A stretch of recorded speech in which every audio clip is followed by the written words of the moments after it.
I want to talk to you guys this evening about looking around you and seeing what you have. When you have cancer, it can be overwhelming. It's easy to think, oh, my leg doesn't work the way it used to, so I'm not going to do anything anymore. Or, I had portions of my lungs cut out and it's, difficult to breathe, so I'm not going to try to do anything anymore. Or, I'm on drugs all the time and feel dopey, so I'm not going to get out of bed and try to do anything anymore. And I'll be honest, there's been a lot of times when I was first diagnosed and throughout my battle with cancer where I've felt and thought like that. Times when I was focused so much on what I didn't have and what I had lost that I really couldn't see what I did have. And if you think about it, history is filled with stories like that. There's a story about Alexander the Great. Thank you very much. He and his army were in a very fierce battle, and one of his soldiers was afraid, and he started making excuses to himself, saying how, I could do more, but all I have is this blunt sword, while Alexander had his gleaming kopis. And as the battle began to go badly, the soldier broke his sword and flung it to the ground and fled. And in the retreat, Alexander had lost his sword. He finds the broken sword on the ground, picks it up, and rallies his troops to a great victory. There's a story of Samson who faced 1,000 Philistines. And he didn't have a sword, he didn't have a shield, he didn't have an army, but he looked around and picked up what he did have, which was the jawbone of a donkey, and killed all the Philistines. There's the story of David, who slayed Goliath with just a sling and 5 stones.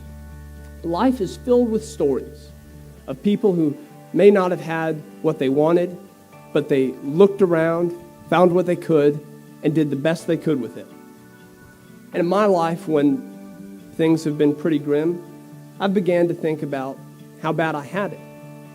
But being at MD Anderson, you look to your left and to your right, and you see so many people who have it worse off than you. And I began to realize just what I had. When there were times when I would, feel bad because I couldn't run anymore. I had a friend named Joseph who couldn't get out of his wheelchair. When I was sad because I couldn't go to school with my friends and couldn't get out of the house, a friend named Kayla who her cancer had caused her to lose her vision, and she couldn't do anything until she overcame that.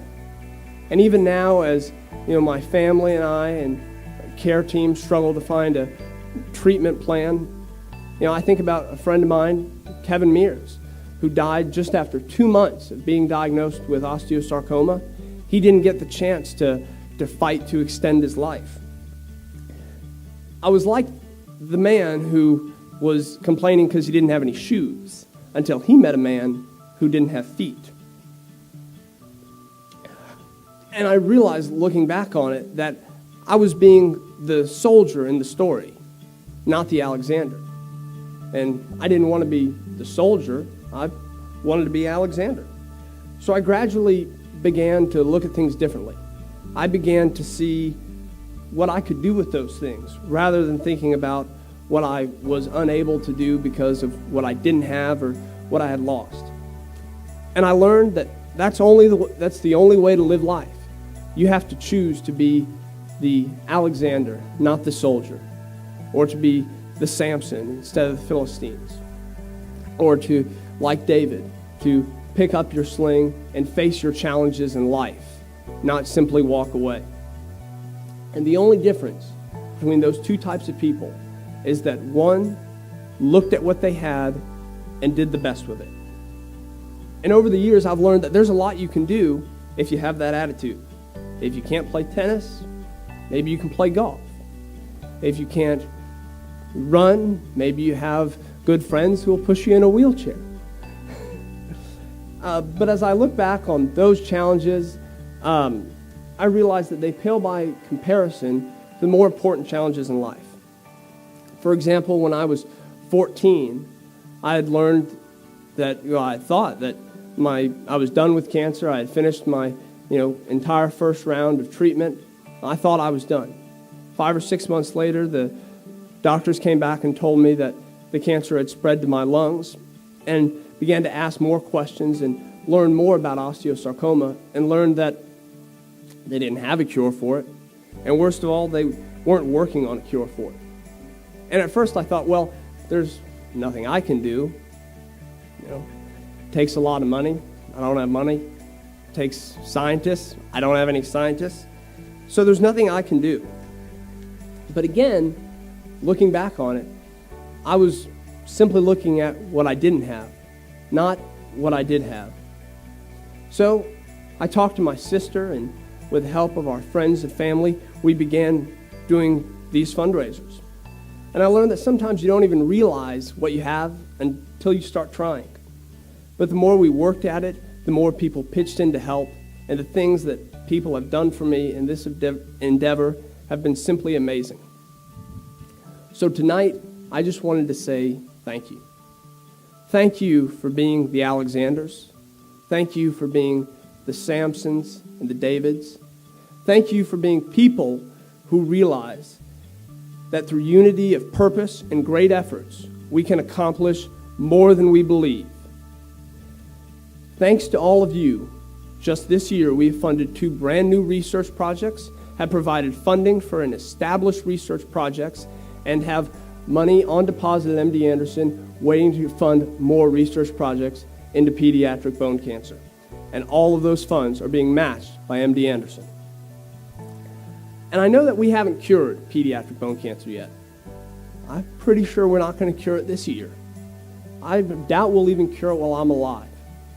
But because I know you all, and because I've seen your hard work, your energy and generosity, I know that one day these parties will just be a celebration of the end of a disease that has plagued so many families throughout our country for so long.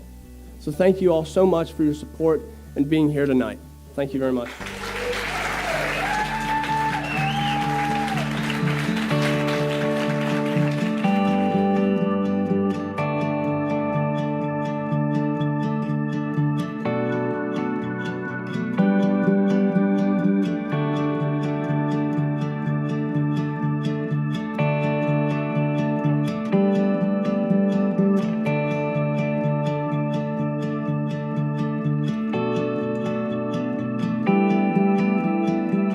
Okay, so why do I toga? Well, I toga because my brother, my best friend, person I love the most, he has cancer, and I don't know what the future is going to bring, but I hope that no one ever has to, well, ever in the future, has to go through what me and my family have gone through in the last 7 years. That's why I toga. James Reagan, that's why I toga. I mean, I'm 212 years old this year. There is no other reason on earth I would toga except for James Reagan, who is someone I love so deeply and so profoundly and respect so profoundly that even I will put on this ridiculous costume just to have fun. I mean, why not? The best, absolutely the best. And to be back in Texas, back in Corpus, with all these great people, I mean, yeah, easy answer, James Reagan. You know, we're all blessed to have James in our life. He just brings the best out of everybody. We're all lucky to know him and to be fortunate enough to be friends with him. So that's why I toga. I met James. James is an inspiration. James is helping raise money for cancer research. He's got obstacles in his life, and he's a hero to so many people here. And I just can't think of anything else other than helping James tonight. He's an inspiration to everyone. We toga for happiness, good times, and good friends. I toga to triumph over kid cancer. I toga for James Reagan. We toga because James is our man. We love James. We're behind him 100%. He's in our hearts forever. Major inspiration. He is our inspiration. Why toga? because of James Reagan. I love you, James. I love you, Gloria and Jim and Mecklin, and the fight we have for the get rid of the kids' cancer. So you go, TOKC. Thank you. Well, I'm here in support of James Reagan at TOKC. He's an inspiration to me, and this party is very important fundraiser-wise and to get exposure to TOKC and osteosarcoma. And we'll do everything we can to support James Reagan. So why do we toga? Well, you got Crofty and Cha-Cha. So I mean, there you go. We like to have a good time anyway, and to have a good time and support kid cancer. I mean, that's a pretty good combination for everybody. Okay, what Dave just said was he likes to support James Reagan, so I'm speaking Crofty for you. Yep. James, we love you. We know why we do toga, because you're the man. And without you, there'd be no toga. So we're just glad to be a part of this organization. My first toga. And we got Crofty in a toga. That's unbelievable. So I'm going to wear it every day times. now. Oh my God! Like it. We're cutting it off now. We got to run. Bye-bye. You know, toga is not about the party. Toga is about helping James Arthur Reagan, who happens to be my godson, and he is the best. He's wise beyond his years, and he inspires us all to be better people. Thanks a lot. We toga to raise awareness for cancer and to have a fabulous time doing so. Really admiring what he's been doing over the past few years, and coming out here and supporting it, just, it really feels good.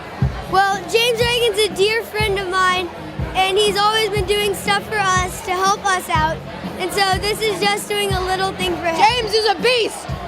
Yeah. I pseudo toga because I'm wearing the TOKC orange today. Because I love James, I love my neighbor, I love the whole Reagan family, Mecklin, everyone's great, and I really love what James is doing. Yeah, love y'all. I'm togaing because I like the cause, I like the music, I like the girls, and I like the dude, James Reagan. Well, I toga because I love James Reagan. I love James because he is my husband's good friend, and he made his 60th birthday even so much more fun. And I've loved him ever since. God bless you, James. Praying for a miracle. We toga because it's the spirit of the evening. And if we didn't wear a toga and everybody else didn't wear a toga, we wouldn't have a toga party. Hope that by participating, we can do a small part in furthering the research for James's foundation. We toga because of James Reagan, who is my oldest best friend, my son's friend, one of the greatest guys I ever know. James, I coached him in Little League High School. He's just one of the most special people in my life. Hello, friends. I'm James Reagan with Triumph Over Kid Cancer Foundation. Thank you so much for coming out this evening to partake in the festivities.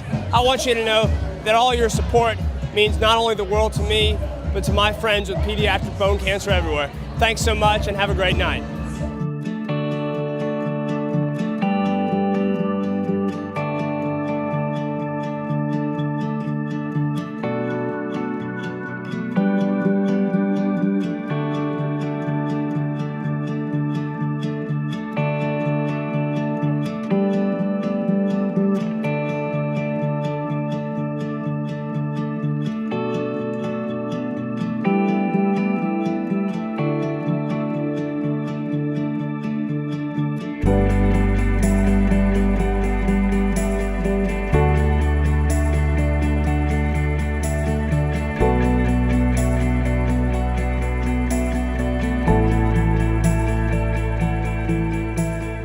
Because of your support, your generosity, and your willingness to help us to continue to spread this message and to encourage other people to learn about pediatric bone cancer and those that it affects, this organization has continued to grow larger and larger every year.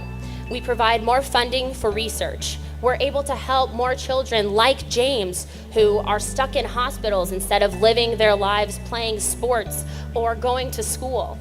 And we're able to help fund various, well, I already said research projects, but with MD Anderson, and we've continued to do so throughout this last year. Each year, we continue to educate more and more individuals, and this group continues to grow and diversify. And I just want to thank all of you for coming out tonight and this weekend and supporting Triumph Over Kid Cancer and helping us continue to spread our message and to raise public awareness and to reach a broader audience. So with that, the man needs no introduction. The one, the only, my brother, James Reagan.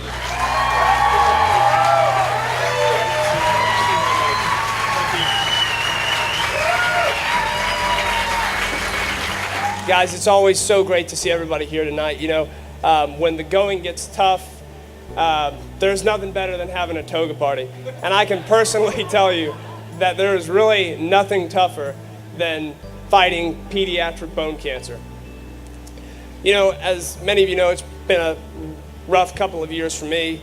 The cancer has moved outside of my lungs and into my pericardium and my liver and a couple different organs. And they tried one chemotherapy and it didn't work, and then they tried another chemotherapy and that didn't work, and we tried an experimental drug and that didn't work, and then I had a surgery and that kind of worked, but the cancer came back after that. So started on radiation and that worked for a little bit, but the cancer came back, and recently tried this new chemotherapy that didn't work very well. And so as we look for more drugs to try to extend my life, it's incredibly difficult. So if there was ever a time for a toga party, now is the time.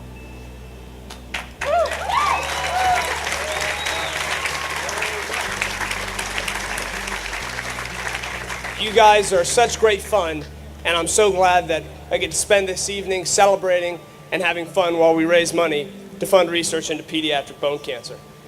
So tonight, what I want to do is I just wanted to give you an idea of what your presence here does. As you can imagine, the front lines in the fight against pediatric cancers is local children's hospital like Driscoll Children's Hospital. It's really amazing work that they're doing. If you haven't seen their new cancer treatment facility that they built, you should really check it out sometime. The work and the things that they've done to put in place to make cancer patients' lives more bearable as they go through chemotherapy is simply amazing. And while I hope that you never need any of their services for your family, know that tonight, by you being here supporting us, a portion of the funds that we raise will go to support Driscoll Children's Hospital.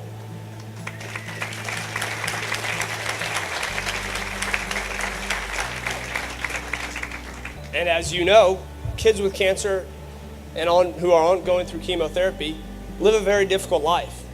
You immediately lose the normal childhood that you were living, and it becomes replaced with doctor's visits, chemotherapy, surgeries. Long days that used to be spent with friends and living a normal lifestyle are now spent in a hospital. And your surgeries leave you scarred, and you lose your hair, you become embarrassed about the way you look. And continuing to fight cancer in the midst of all that can be incredibly terrible and difficult.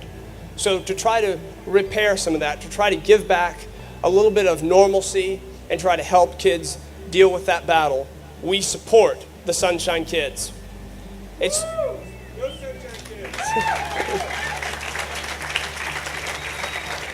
For those of you who don't know, it's an incredible organization that does so much to improve the lives of kids with cancer that if you get a chance tonight, ask maybe Board of Director Andy Sachs or the Executive Director G.W. Bailey, and they'll tell you a little bit about it and the amazing work they're doing and why they've given so much of their lives to this great organization.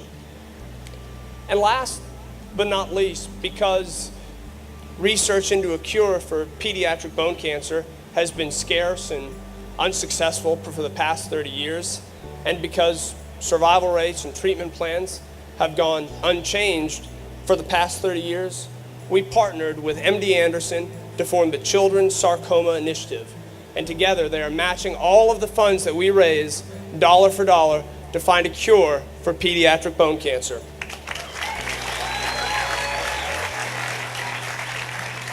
Thanks to all of you, just this year, we've already funded 2 brand new research projects, have provided funding to an established research projects, and have money on deposit and are looking forward to to funding more research projects this year.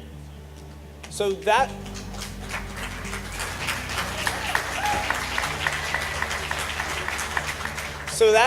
what you all do. That's what, just by you being here, showing up, shaking some hands, saying hello, talking to old friends, that's what your presence here tonight does and why it's important. So just wanted to thank you for coming. I hope you enjoy yourself and the lovely party for you tonight that's been worked so hard on by so many of our volunteers. I hope you get a chance to go through our silent auction, our big board, and enjoy our live auction. And if you get the chance to bid on anything, please don't think about the monetary number on the item. I want you to think about the number 26, because that's the number of kids who are diagnosed with cancer every day in America. Thank you all very much, and have a great evening.